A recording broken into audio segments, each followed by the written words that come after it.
Raz kdesi pri Žiline zaujala Mercedes nová dopravná značka. To znamená pozor deti, ochotne vysvetľoval Klement. Mercedes sa zamyslela a zrazu z ničoho nič povedala. Počuj, Klement, a môžu mať aj autá deti? O tom som nikdy nerozmýšľal, miláčik. Čo nevidieť, mala Mercedes narodeniny a Laurin Klement sa rozhodol, že jej kúpi nové sviečky. Keď išiel cez námestie do servisu, až zdúpnel od prekvapenia. Vyhrával tam kolotoč a na ňom boli kone, slon a veľká biela labuť.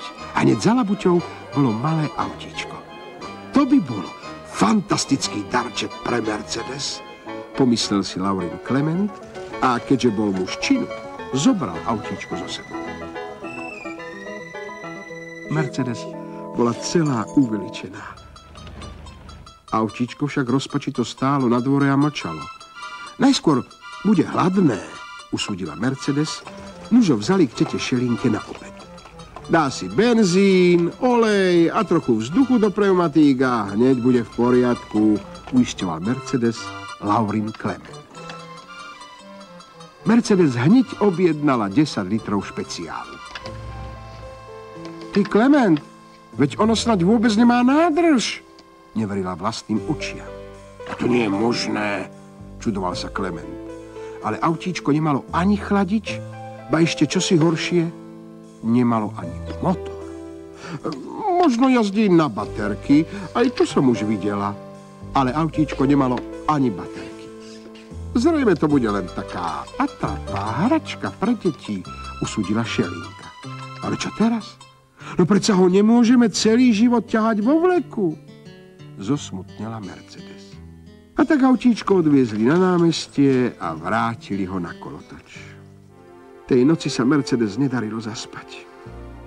Ako vlastne príde na svet nové auto? Vyzvedala sa. Najprv musí niekto nakresliť plán, potom sa urobia súčiastky a potom sa to všetko zmontuje dokopy. Zývol Klement, ktorému sa už zatvárali reflektory. Nijaké plány nepotrebujeme. Sami najlepšie vieme, ako má správne auto vyzerať. A dáke súčiastky sa predsa vždy nájdu, rozhodla Mercedes. Na druhý deň začali hľadať. Laurin Klement objavil 2 kolesá z Fiatky a Mercedes našla na ceste stratený výfuk. Potom Klement zohnal prevodovku zo starého omnibusu a Mercedes bez rozpakov vymontovala chladenie z chladničky značky Fredo. Konečne všetko zmontovali. Chceli naštartovať, ale auto ani nepíplo. Skúsme ho roztlačiť z kopca, navrhla Mercedes. No, tak ukáž, čo vieš. Má celkom slušnú akceleráciu, chválila ho Mercedes. Hlúposť, čo nevidí, že sa rúti samospádom? Motor vôbec nenaskočil, rozčuloval sa Klement. V tom sa objavila zákruta. Zaboč doprava! Kričala Mercedes. Brzdí, mladý, brzdí! Jačal Laurin Klement, až mu preskakoval klakson. Ale katastrofe sa už nedalo zabrániť. Tak, to by sme mali, chladnokrvne poznamenal Laurin Klement a pokračoval v jazde. Prečo niečo neurobíš? Vyčítavo sa opýtala Mercedes. A čo mám urobiť? Ohradil sa manžel. No bol to tvoj nápad. Isté, že môj, dupla Mercedes pneumatikou a jej výbušný motor sa rozkašľal od rozčúlenia. Hej, nepredbiehaj, nevidíš zákaz?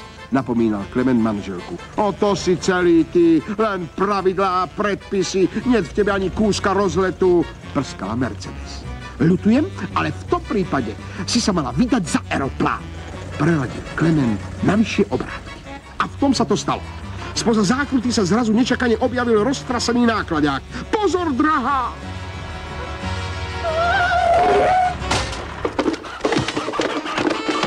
Našťastie sa nič vážnejšie nestalo. Laurin Klement, ktorý bol taktný, no dokonca štvortaktný gentleman, sa za manželku horlivo ospravedlňoval, ale nákladák sa na nejaký ten škrabanec ani nepozrel. Hlavne, že je panička v poriadku, usmial sa a hlučne zatrúbil. Všetky sliepky sa zbehli ako na rozkaz, naskákali na korbu a išlo sa ďalej.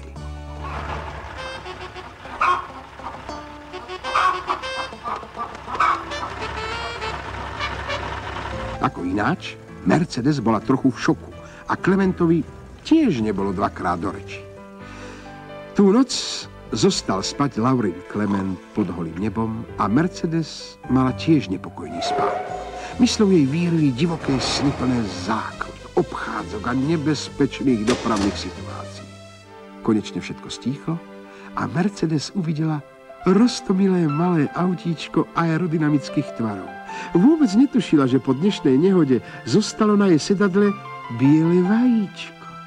Možno to spôsobil ten živý sen, alebo kto vie, ako sa to vlastne stalo. Vajíčko prasklo a vyďubalo sa z neho naozajstné malilinké autíčko.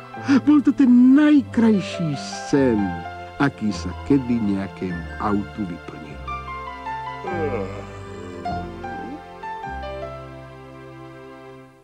Keď ráno vyšla Mercedes s autíčkom z garáže, Klementovi sa od údivu až potvorila kapota, zarosli sa mu reflektory a dojato zatrúbil. Tut, tut, odpovedalo svojim tenkým klaxónikom autíčko.